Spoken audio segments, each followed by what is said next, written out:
A ship splintering in a storm off the coast of India. A man watching from the shore, powerless, as a lifetime of memories vanishes into the deep. A lone traveler lost in the heart of a jungle. No coin, no map, no path to home. One day he sits at the feet of the wealthiest kings in Africa. The next, he stands before the golden gates of Constantinople, crossing the frozen peaks of the Hindu Kush in the dead of winter with an arrow wound in his side. One man, 44 countries, 75,000 miles. This is the story of the greatest traveler the world forgot. And it all began with a 21-year-old boy walking out of his front door with nothing but a donkey, a prayer, and a dream.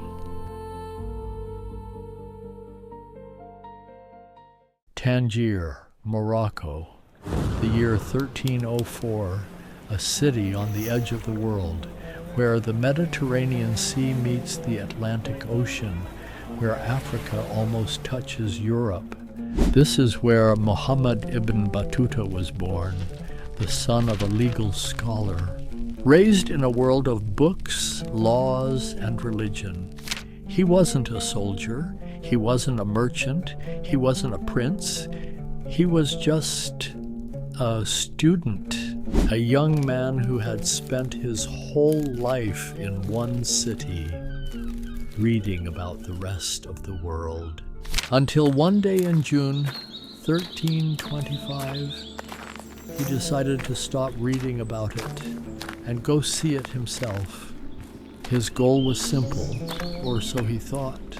The Hajj, the pilgrimage to Mecca, every Muslim's dream, a journey of 4,000 miles, mostly on foot, through deserts, mountains, and roads full of bandits. He wrote about the moment he left. I set out alone, swayed by an overmastering impulse within me, and a long-cherished desire to visit these illustrious sanctuaries. Translation? Something inside him was pulling him out the door, and he couldn't stop it. His parents cried when he left. He cried too. He had no idea he would not see Morocco again for 24 years. The road to Mecca from Morocco was not a straight line. It followed the coast of North Africa, through Algeria, Tunisia, Libya, thousands of miles of desert and coastline before even reaching Egypt. He traveled mostly alone at first, joining caravans when he could, walking when he couldn't. On this road, something strange happened inside him. Every city he entered, he felt a pull to go further, to stay longer, to understand more. The road was changing him, and he hadn't even reached Egypt yet. And then, Cairo. Imagine growing up in a city of maybe 30,000 people. Tangier was not small, but it was not Cairo. Cairo in 1326 had over 500,000 people. It was the largest city in the world outside of China. It had markets that went on for miles, universities older than most European kingdoms, hospitals that treated patients for free. Ibn Battuta walked in and stopped. He wrote, I arrived at the city of Cairo, mother of cities, boundless in multitude of buildings, peerless in beauty and splendor. She surges as the waves of the sea with her throngs of folk. He stayed for weeks.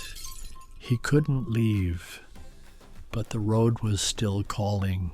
From Cairo, he turned east toward Palestine. He walked through Gaza, through Hebron, the city of Abraham, where he visited the ancient mosque built, legend says, by the prophet Solomon himself. And then Jerusalem, the city that 3 religions call home, the city that every traveler in the medieval world dreamed of seeing with their own eyes. He stood where prophets had stood. He walked where pilgrims had walked for 1,000 years. He prayed in Al-Aqsa Mosque and described its beauty in words that still move people today. Then he turned north into Syria, into Damascus, one of the oldest living cities on earth, a city of scholars, poets, and merchants from every corner of the known world. He stayed, he learned.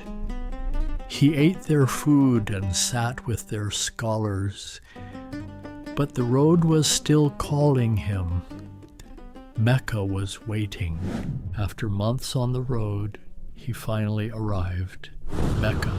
He had left Morocco to perform the Hajj, and here he was, standing in the holiest place in the Islamic world, surrounded by thousands of pilgrims from every country on earth. He completed the Hajj. He had done what he set out to do. Most pilgrims, at this point, turned around and went home. Ibn Battuta looked east and kept walking, because somewhere on that long road from Morocco to Mecca, the destination had changed. Mecca was not the end. It was just the beginning, and the world was very, very large.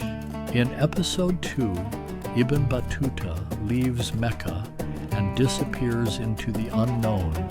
Ahead of him lie bandits, blizzards, ruthless kings, and roads that appear on no map.